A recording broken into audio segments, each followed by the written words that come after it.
How to make butter cookies. First, make sure you like the video and subscribe the channel.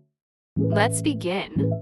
First, add 125 grams of butter with 75 grams of sugar. Add 1 egg and 1 tsp of vanilla essence.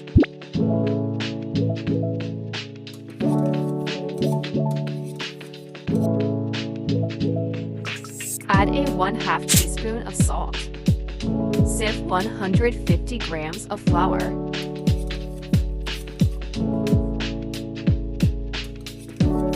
Now transfer it to a piping bag with any shape of nozzle you like.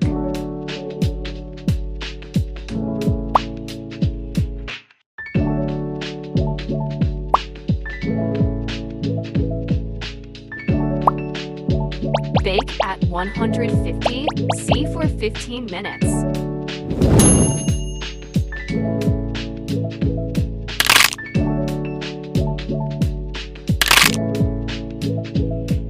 Butter cookie is ready.